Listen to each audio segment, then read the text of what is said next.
என்னோட பேர் குண்டல் பாலாஜி, தருமபுரி மாவட்டம். நான் இன்னைக்கு தேனி மாவட்டத்திலேருந்து ஒரு நிகழ்ச்சிக்காக வந்திருந்தேன். அப்போ என்னை வரவேற்றிருந்தாங்க. நான் பார்க்கும்போது தேனி மாவட்டத்தில் பக்கம் எல்லா பகுதியிலையும் நம்ம மக்கள் நிறையா இருக்காங்க அப்படிங்கும்போது, சரி எல்லா தமிழ்நாட்டிலும் எல்லா பக்கம் இருக்காங்க. ஆனால் இருந்து என்ன பிரயோஜனம்? ஒன்றும் இல்லை, எல்லாம் அமைதியாக இருக்காங்க. யாரும் கரெக்டாக இப்போ கூட ஒரு நிகழ்ச்சிக்கெல்லாம் வாங்க ஒரு முக்கியமான விஷயம் பேசணும் அப்படின்னா முக்கியமாக தெரிஞ்சவங்க நீங்கள் வந்திருக்கீங்க. ஆனால் இன்னும் வரணும். பட் இருந்தாலும் உங்ககிட்ட ஒரு கருத்தை சொல்கிறேன், அது உள்வாங்கிருங்க. இன்னைக்கு தமிழ்நாட்டில் எத்தனையோ சாதிகள்லாம் இருக்கு, அமைப்புகள்லாம் நிறைய வச்சிருக்காங்க. அவங்களுக்கு ஒரு தலைவன் இருக்கானா இல்லையா? இருக்கிறான். ஆனால் நம்ம அமைப்புக்குன்னு ஒரு தலைவன் இல்லை. ஏன் அப்படி இல்லை அப்படின்னா, நம்ம எல்லாம் ஒன்றா சேர்ந்தாதான், இரு கைகள் சேர்ந்தாதான் ஓசை வரும். அந்த மாதிரி தட்டும்போது ஓசை வரும். ஆனால் ஒரு கை தட்டா வராது. அதனால நம்ம பார்க்கும்போது இந்த பகுதியில் எல்லாமே நம்ம ஆளுங்க நிறைய இருக்காங்க அப்படின்னு சொல்லி பார்த்துட்டு, சரி நம்ம ஏன் படிப்பறிவில் கொஞ்சம் எல்லா எஜுகேஷனாக கொஞ்சம் கம்மியாக இருக்காங்க.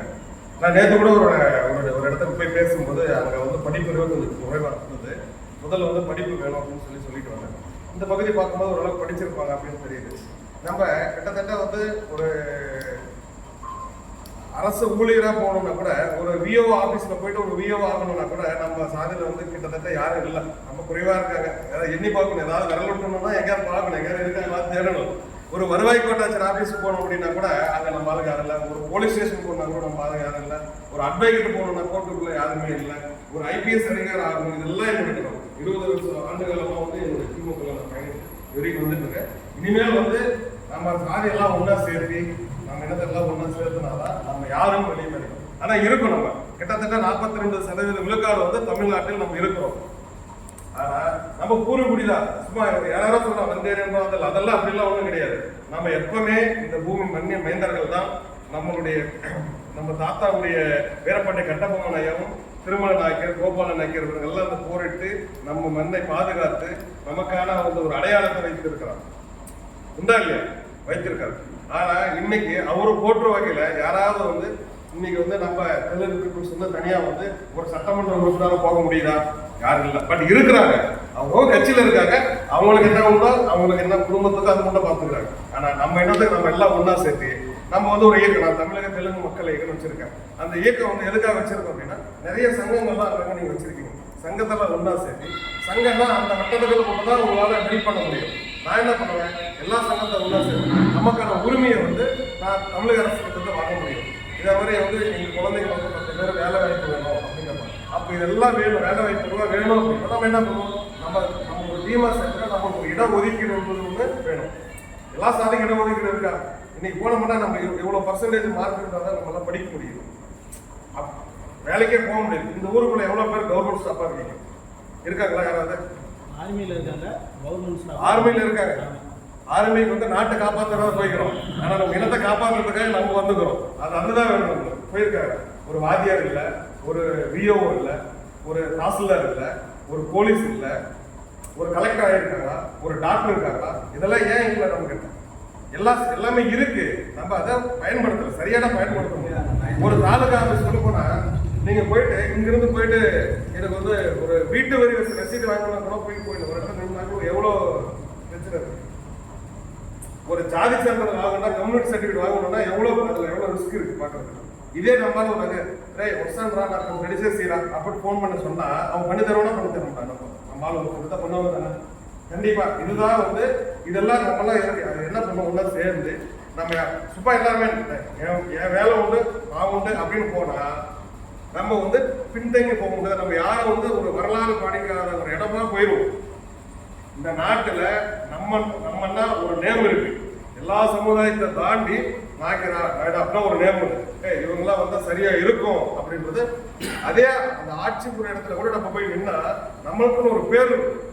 அப்ப நம்ம எல்லாம் சேரும்போது இப்போ இந்த சங்கங்கள்லாம் இப்போ அங்கே பாலமுருகன் இவர் மூலியமா தான் நான் எல்லா இடத்துலையும் எனக்கு ரொம்ப சப்போர்ட் பண்ணி இந்த மாதிரி எங்க கிராமங்கள்லாம் இருக்காங்க போய் சந்திச்சுட்டு பார்ப்போம் அப்படின்னு சொன்னாங்க. அப்போ நீங்கள் என்ன நினைப்பீங்க, சரி நம்மளாம் சங்கமாக நம்ம அமைப்பாக இருக்காங்க, அவர் நம்ம செல்லில் ரொம்ப சப்போர்ட் பண்ணாரு சரவணம் எல்லாமே. அதனால சரி எங்கள் ஊருக்கு வாங்க அப்படின்னா, உங்கள் ஊருக்கு பார்க்கலாம் எந்த அளவுக்கு இருக்கு, டெவலப்மெண்ட் இருக்கு அப்படின்னு பார்க்கலாம்.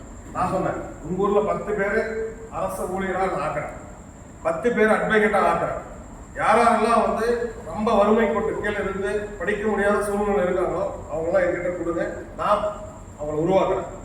எனக்கு வந்து தேனி மாவட்டத்தில் வந்து ஒரு ஆசை. தேனி மாவட்டத்தில் நம்ம சமுதாய பேர் வச்சு ஒரு திருமண மண்டபம், அது பக்கத்தில் ஐஏஎஸ் கோச்சிங் சென்டர், அரசு ஊழியர் எங்க போறாங்களா அதுக்கு என்னன்னா படிப்பு அங்கே வந்து ரெடி பண்ணி தயார்படுத்தி தரலாம், நல்லா ரெடி பண்ணிட்டு இருக்கோம். இதெல்லாம் பண்ணோம்னா அப்ப தேனி மாவட்டத்தில் 5 ஐஏஎஸ் இருக்காங்க அப்படின்னு ஒரு இந்தியா ஃபுல்லா எங்கேயாவது ஒரு இடத்துல வேலை புரிவாங்க. தமிழ்நாட்டுக்குள்ள ஒரு 10 டாக்டர்ஸ் இருக்காங்க, 10 வழக்கறிஞர்லாம் இருக்காங்க அப்படின்னு உருவாக்கலாம் தானே. அதுக்கு என்ன நம்ம பண்ணணும்?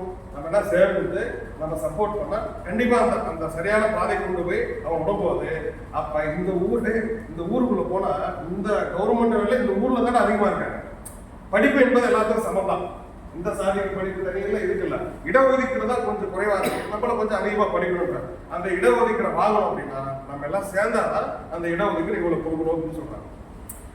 இப்ப ஒரு பன்னீர்செல்வம் வந்து 10.5 இடஒதுக்கீடு கொடுன்னு கேட்கறாங்க. ஏன் கேட்கறாங்க அப்படின்னா அவங்க வந்து ஆளுமை அதிகமா இருக்காங்க. நீ சாதிவாரி கணக்கெடு, சாதிவாரி கணக்கெடுத்து அப்படின்றாங்க. சாதிவாரி கணக்கு எடுத்தா நம்ம யாருக்குன்னு அவங்க தெரியும். அப்ப அவங்க சாதிவாரி கணக்கெடுக்காம எங்க எந்த பக்கம் போனாலும் நாங்க தான் அதிகமா இருக்கோம் அப்படின்னு சொல்றாங்க. அப்ப நம்ம எவ்வளவு இருக்கோம் அப்படின்னு உங்களுக்கு எல்லாத்துக்கும் தெரியும். அப்ப என்ன பண்ணுவோம்? ஏதாவது ஒரு கூட்டம் போடுவோம், எல்லாரும் வந்து சேர்ந்து இந்த மாதிரிலாம் இருக்கு. அடுத்த 2026 நம்ம யாரும் காமிச்சாதான் இந்த தமிழகத்துல நம்மளுக்கும் ஒரு ஆள் அங்கீகரிக்க முடியும். அப்படி இல்லை அப்படின்னா நம்மள வரவங்கலாம் மினிஸ்டர் வாங்கிட்டு போயிடலாம். நம்ம ஊருக்கு திரும்ப அந்த ஊராது அப்படின்னு சொல்லிட்டு போயிட்டே இருக்கோம். ஒரு மரியாதை இருக்காது. அப்போ ஒரு மனிதனுக்கு ஒரு மரியாதை இருக்காது, எதுவுமே இருக்காது. அப்ப நம்ம அவங்க சொன்ன எடுப்பாரு கைப்பொருள் மாதிரியே இருக்கு. ஏதோ கூப்பிடுறாங்க போயிடுவாங்க. அப்ப நமக்குள்ள ஒரு வேணும்.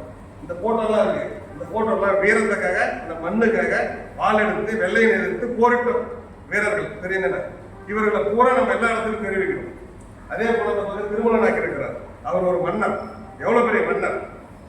இன்னைக்கு அந்த சமஸ்தானசே நம்ம இடத்துக்கு அந்த நம்மளுக்கு இல்லை. எத்தனையோ கோயில்கள்லாம் இருக்கு, ஆனா கோயில் உரிமைகள்லாம் பறிக்கப்பட்டு இருக்குது. நம்ம இந்த இடத்துல போனா இவர்தான்ப்பா பூசாரி, இவர்தான்ப்பா தர்மகர்த்தா, இவர்தான்ப்பா தலைவர் இல்லை, அதெல்லாம் இன்னைக்கு பறிக்கப்பட்டுருச்சு. எத்தனையோ ஜமீன் சொத்துக்கள்லாம் இன்னைக்கு வந்து தேனி மாவட்டத்துல இல்லை, வேற யாரும் ஆக்குமையில் இருக்கு. இப்ப உங்களுக்கு நிலம் 10 ஏக்கரா, ஒரு ஏக்கரை வந்து சேர்ந்து அந்த நிலத்தை உன்னால கேட்க முடியுதா? யாருக்கு போயிருக்கோம்? போலீஸ் ஸ்டேஷன் போனாலும் வேற இடத்துல தான் இருக்கா. நீ தாலுகா ஆஃபீஸ் ஆடியன்ஸ் போனாலும் வேற இடத்துல தான் இருக்கா. வேற எங்க போனாலும் அவங்க தான் இருக்கா. அப்ப சரி எங்க போனாலும் ஆள் இல்லை. அப்ப நம்ம தலைவர் இருக்காருன்னா அங்க போய் சொன்னா அது சரியா நடக்கும் அப்படின்னு அப்ப அவர் தலைவர் வேணும் உங்களுக்கு. அந்த போல எல்லா பிரச்சனையும் இருக்கு. எதுவா இருந்தாலும் நம்ம கிட்ட சொல்லுங்கன்னு சொல்லியிருக்கேன். அவங்ககிட்ட எல்லாரும் கலந்து பேசி என்னுடைய நம்பர் எல்லாம் கொடுக்குறேன். நான் அடிக்கடி உங்களோட வருவேன். நீங்க அனைவரும் உங்க வீட்டு பிள்ளை தான். நான் கண்டிப்பா எந்த இடத்துல இருந்தாலும் நீங்க கூப்பிடுங்க, நான் வருவேன். நல்லா படிக்க வைக்கணும். அது மட்டும் இல்லை, கோடிநாயக்கம்பட்டி வந்து இந்த கோடிநாயக்கம்பட்டி வந்து நான் பார்த்துட்டு அங்க வந்து வீரபாண்டி கட்டபொம்மன் ஐயாவுடைய திருவுருவ சிலை வந்து வச்சிருக்காங்க. அதை நான் பார்த்துட்டு தமிழ்நாட்டிலே வந்து இது வரைக்கும் யாரும் வெங்கல சிலை வைக்கல. அதை நான் என் தலைமையில வைக்கலாம்னு இருக்கோம். நீங்க அனைவரும் வரணும், சரிங்களா? அந்த வெங்கல சிலையை வந்து திறப்புல ஜனவரி 3ஆம் தேதி வைக்கலாம் இருக்கோம். அதுக்குள்ள அதை சீரமைத்து ரெடி பண்ணி வச்சா அப்ப தெரியும் நமக்கு யார் அப்படின்னு.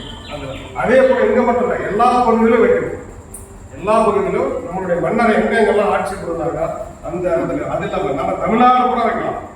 வெள்ளையை எடுத்து தமிழ்நாடு நம்ம குடும்பத்துக்கு மட்டும் பார்த்தாரு. வீரபாண்டி கட்டபொம்மன் வந்து தூக்கு மேடம் வரும்போது கூட அந்த புத்தம் மட்டும் வந்து சிரிச்சுட்டே வந்து எப்படி பார்க்கலாம் அப்படின்னா, வரி கட்டு எதுக்கு வரி? நான் வந்து மானம் புனைகிறது, பூமி விளைகிறது, உனக்கு எதுக்கு கட்ட வேண்டும் வரி அப்படின்னு சொன்னாங்க. எதுக்குள்ள கட்டணும் வரி? நீ எந்த நாட்டுக்கார? என் ஊருக்காரனா? வெளிநாட்டுல இருந்து வந்து என் இடத்துல வந்து என் பூமியில நீ வரி கேட்கிறேன், நான் எதுக்கு கொடுக்கணும் அப்படின்னு வந்து அவருக்கு ஒரு வார்த்தை மட்டும் சரி நான் வந்து வெள்ளக்காரங்கிட்ட போயிட்டு சரணடைகிறேன், நான் வரியை கட்டிவிடுன்னா அவர் எப்படி வாழ்ந்துருக்கோம்?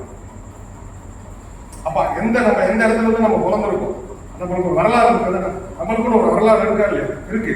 அந்த வரலாறை ஏன் விட்டு கொடுக்கணும்? யாருக்காவது நம்ம நிலத்தை யாருக்காவது விட்டுட்டா நம்ம எப்படி இருக்கும்?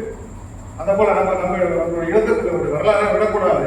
நம்ம இப்படிதான் இருந்தோம், இப்படிதான் வாழ்ந்தோம், நம்ம ஒரு வீர பரம்பரை மன்னன் மைந்தர்களாக தான் இருந்தோம், இப்படிதான் நம்ம இருக்கணும் அப்படின்ற வரலாறு நினைக்கணும். நீங்க எல்லாம் பெரியவங்க, நீங்க தான் சிந்திச்சு பார்க்கணும்.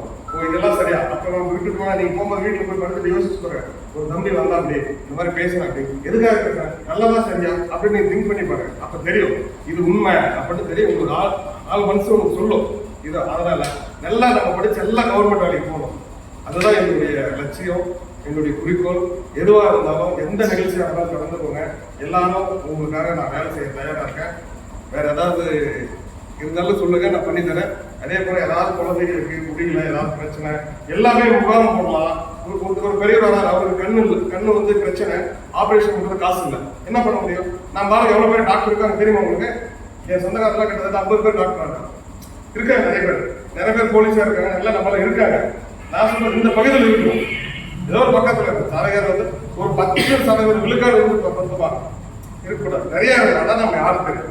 நம்ம போனாவே வந்து போலீஸ் ஸ்டேஷன்ல போகக்கூடாதுப்பா, நம்ம ஜாதியில போலீஸ் ஸ்டேஷன் போகக்கூடாது. போலீஸ் ஸ்டேஷனை நாங்கள் எடுத்து வச்சு பார்த்தாதான் நம்ம தெரியும் பண்ணலாம். இது கோர்ட்டுக்குள்ள போனாதான் கோர்ட்டுக்குள்ள வந்து எப்படி இருக்குன்னு தெரியும். இதெல்லாம் போகாம நம்ம வீட்டுக்குள்ள போய் வெளியே இருக்கோம், எப்படி நம்மளால அந்த மண்ணுக்குள்ள வாழ்றதை வேற அப்படிலாம் நினைச்சிருந்தாலும் எப்பயோ போயிட்டு எப்படி மன்னர் ஆட்சி முடிச்சாருன்னு தெரியுது. நம்மள வந்து நம்மளாம் எல்லாம் கொஞ்ச நேரம் கிளம்ப அப்படின்னா நம்ம எங்க போறோம்?